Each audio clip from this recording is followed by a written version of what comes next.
ഹരേ കൃഷ്ണ. എല്ലാവർക്കും മാധവത്തിലേക്ക് സ്വാഗതം. ശ്രീമദ് ഭഗവത്ഗീതയിലെ 2ാമത്തെ അധ്യായം സാഖ്യയോഗയാണ് നമ്മൾ പഠിച്ചുകൊണ്ടിരിക്കുന്നത്. സാഖ്യയോഗയിലെ 38 ശ്ലോകങ്ങൾ നമ്മൾ പഠിച്ചു. വളരെ പ്രധാനപ്പെട്ട ചില ഭാഗങ്ങളൊക്കെയാണ് ഭഗവാൻ പറഞ്ഞു തന്നത്. ഇത് ശരിക്കും ഭഗവാൻ നമ്മളോട് പറഞ്ഞു തരുന്നതാണ്. ആ കാര്യം നിങ്ങൾ പ്രത്യേകമായി ഓർക്കുക. എന്താണ് ഭഗവത്ഗീതയുടെ പ്രാധാന്യം?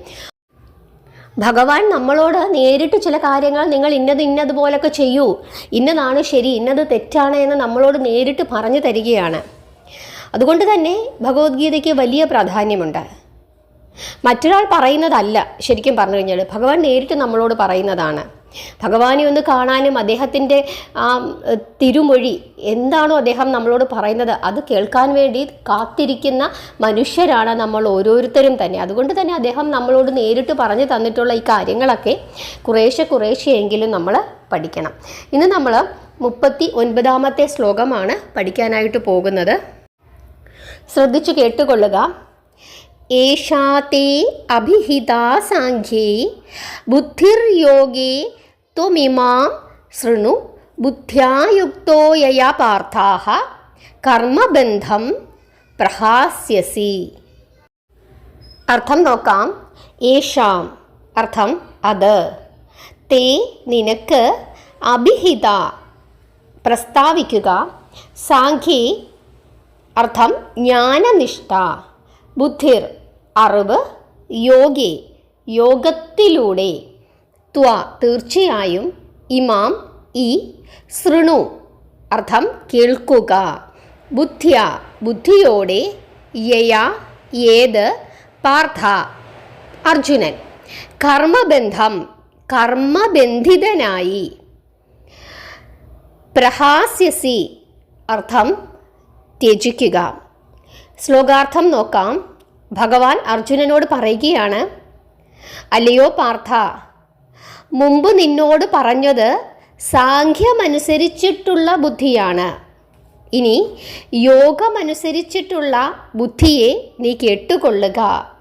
അല്ലയോ പാർത്ഥ, ഈ ബുദ്ധി സമ്പാദിച്ചാൽ നിനക്ക് കർമ്മബന്ധം ത്യജിക്കുവാൻ കഴിയും എന്നാണ് ഭഗവാൻ പറയുന്നത്. കാരണം കർമ്മബന്ധം കൊണ്ട് ബന്ധിക്കപ്പെട്ടിരിക്കുകയാണ് അർജുനൻ.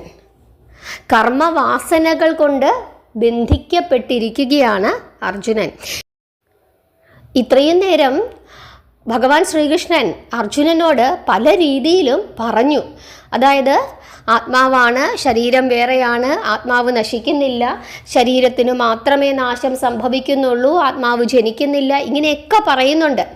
അതുകൊണ്ട് തന്നെ യുദ്ധം ചെയ്തു കൊള്ളുക, നിനക്ക് ഒരിക്കലും ആത്മാവിനെ നശിപ്പിക്കാൻ സാധിക്കുകയില്ല, നീ വീരനാണ്, ക്ഷത്രിയനാണ്, ഇത് നിൻ്റെ ജോലിയാണെന്നൊക്കെ പറഞ്ഞു. പക്ഷെ എന്നിട്ടും ഭഗവാൻ അർജുനൻ്റെ മുഖത്തേക്ക് നോക്കുമ്പം വീണ്ടും ഇതൊക്കെ കേട്ടിട്ടും അത്ര ഒരു തൃപ്തി അർജുനന് വന്നിട്ടില്ല. വീണ്ടും അർജുനൻ്റെ മുഖത്ത് ചില ആശങ്കകളാണ്. വീണ്ടും എനിക്ക് യുദ്ധം ചെയ്യാൻ സാധിക്കുകയില്ല എന്ന ഒരു മട്ടിലാണ് അർജുനൻ ഇരിക്കുന്നതെന്ന് ഭഗവാൻ തോന്നുകയാണ്. ആ സമയത്താണ് ഭഗവാൻ ഇങ്ങനെ പറയുന്നത്, ഞാൻ ഇതുവരെ പറഞ്ഞത് സാഖ്യമനുസരിച്ചിട്ടുള്ള ചില ബുദ്ധികളാണ്, പക്ഷേ നിനക്കതത്ര വിശ്വാസമായിട്ടില്ല, അത്ര തൃപ്തിയായിട്ടില്ല എന്നെനിക്ക് മനസ്സിലാകുന്നുണ്ട്. അതുകൊണ്ട് യോഗമനുസരിച്ചിട്ടുള്ള ചില കാര്യങ്ങൾ കൂടി നീ കേട്ടുകൊള്ളുക. അതും കൂടെ കേട്ട് കഴിഞ്ഞാൽ നിനക്ക് ഈ കർമ്മബന്ധങ്ങളിൽ നിന്നും ഒരു മുക്തി ലഭിക്കും. അതോടുകൂടി നിനക്ക് ജ്ഞാനമുണ്ടാകും എന്നാണ് ഭഗവാൻ പറയുന്നത്. 40ാമത്തെ ശ്ലോകം. നേഹാ അഭിക്രമനാശോ അസ്തി പ്രത്യവായോ ന വിദ്യത്തെ സ്വൽപ അപ്യസ്യ ധർമ്മസ്യ ത്രായത്തെ മഹതോ ഭയാത്. അർത്ഥം നോക്കാം. നേഹ, ഇത് 2 വാക്കുകൾ ചേർന്ന ഒരു പദമാണ്. ന എന്നും ഇഹ എന്നും. അതിൽ ന എന്നാൽ ഇല്ല എന്നും ഇഹ എന്നാൽ ഇതിൽ എന്നുമാണ് അർത്ഥം. അപ്പോൾ ഇതിൽ ഇല്ല. അഭിക്രമനാശോ അർത്ഥം നിഷ്ഫലം. അസ്തി അർത്ഥം നിലകൊള്ളുക. പ്രത്യവായോ അർത്ഥം വിപരീത ഫലം നൽകുന്ന.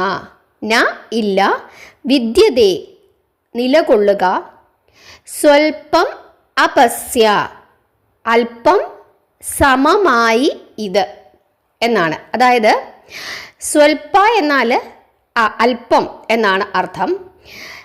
അപ്യസ്യ എന്നാൽ രണ്ട് വാക്കുകളാണ് അബിയും അസ്യയും. അതിൽ അബി അർത്ഥം സമമായി, അസ്യ ഇത്. ധർമ്മസ്യ അർത്ഥം ധർമ്മം, ത്രായതേ രക്ഷിക്കുന്നു, മഹതോ മഹത്തായ, ഭയാത് അർത്ഥം ഭയം.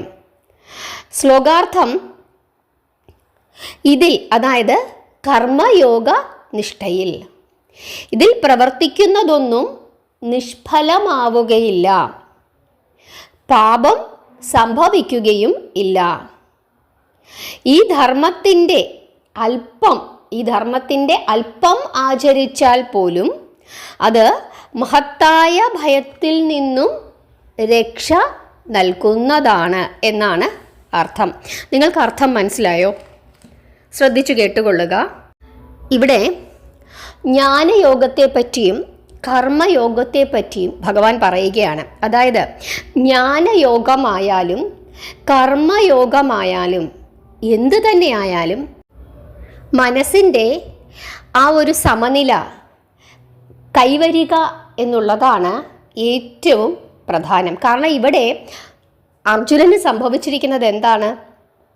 മനസ്സിൻ്റെ പ്രശ്നമാണ്. താൻ ചെയ്യുന്നത് ശരിയാണോ തെറ്റാണോ, ഇത് പാപമാണോ എന്നൊക്കെയുള്ള ഒരു ആശങ്ക നമുക്ക് എല്ലാ മനുഷ്യർക്കും ഉണ്ടാകുന്ന ഒരു കാര്യമാണ്. എന്തെങ്കിലും ഒരു പ്രധാനപ്പെട്ട കാര്യം നമ്മൾ ചെയ്യാനായിട്ട് പോകുമ്പോൾ, ഇനിയിപ്പം ഉദാഹരണമായിട്ട് എന്തെങ്കിലും ഒരു കാര്യം നമ്മൾ പഠിക്കാനായി തിരഞ്ഞെടുക്കുകയാണ്, ഒരു കോഴ്സ്, അതല്ലെങ്കിൽ ഒരു കല്യാണ ആലോചന വരുന്നു, അതല്ലെങ്കിൽ വീട് വെക്കാനായിട്ട് തീരുമാനിക്കുക, എന്തായിക്കോട്ടെ, എന്ത് കാര്യം ചെയ്യാനായിട്ട് പോവുകയാണെങ്കിലും നമ്മളൊന്ന് ആലോചിക്കുന്ന ആളുകളാണെങ്കിൽ ചിലരതൊന്നും ചെയ്യില്ല, എടുത്തു ചാടി ചെയ്യും.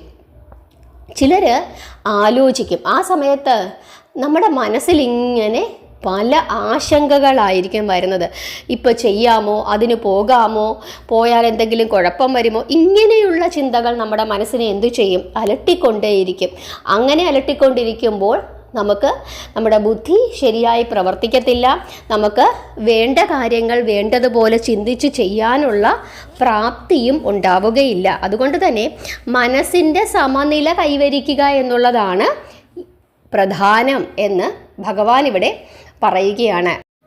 ഇവിടെ ഭഗവാൻ ശ്രീകൃഷ്ണൻ അർജുനൻ്റെ കൂടെയുണ്ട്, ദൈവമാണ് കൂടെ ഇരിക്കുന്നത്, അല്ലേ? എന്നിട്ടും അർജുനന് സംശയം തോന്നുന്നു. എന്നിട്ടും അർജുനന് തൻ്റെ മനസ്സിനെ നിയന്ത്രിക്കാനായിട്ട് സാധിക്കുന്നില്ല. ഭഗവാൻ യുദ്ധം ചെയ്യാനായിട്ട് കൊണ്ടുവന്ന് നിർത്തിയിരിക്കുകയാണ്, ഭഗവാനാണ് തേരാളി. എന്നിട്ടും അർജുനൻ്റെ മനസ്സിനെ ശരിയായ നിലയിൽ നിർത്താൻ കഴിയുന്നില്ല എങ്കിൽ സാധാരണക്കാരായ നമ്മളുടെ അവസ്ഥ എന്തായിരിക്കും? അതുകൊണ്ടാണ് അർജുനനിലൂടെ ഭഗവാൻ ഭഗവത്ഗീത നമുക്ക് ഉപദേശിച്ചു തരുന്നത്. ചില മനുഷ്യർക്ക് എല്ലാ കാര്യത്തിനും സംശയമാണ്, ഭയമാണ്. അങ്ങനെയുള്ള മനുഷ്യർക്ക് തൻ്റെ മരണകാലം വരെ ഈ അവസ്ഥ ഉണ്ടായിക്കൊണ്ടേയിരിക്കും.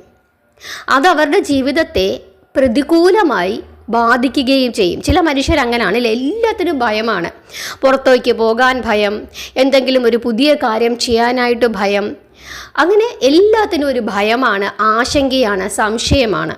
കൂടെ ഉള്ളവരെ കൊണ്ട് പോലും ഒന്നും ചെയ്യാനായിട്ട് ഇവരെന്ത് ചെയ്യത്തില്ല, സമ്മതിക്കത്തില്ല.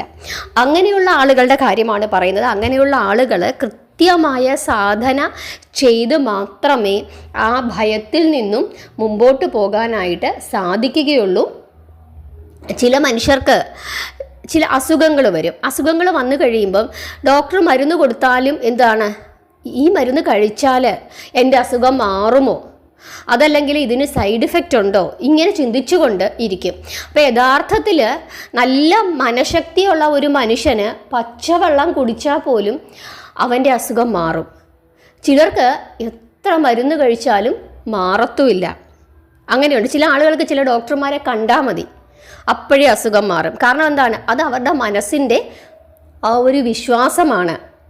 ആ വിശ്വാസം നമ്മൾ നേടിയെടുത്തില്ലെങ്കിൽ, നമ്മുടെ ജീവിതത്തെ അത് വളരെ പ്രതികൂലമായി ബാധിക്കും എന്നാണ് ഭഗവാൻ പറയുന്നത്. അതുകൊണ്ട് ചില ജ്ഞാനങ്ങൾ കൂടി ഞാൻ നിനക്ക് ഉപദേശിച്ചു തരാം എന്ന് ഭഗവാൻ ഇവിടെ അർജുനനോട് പറയുകയാണ്.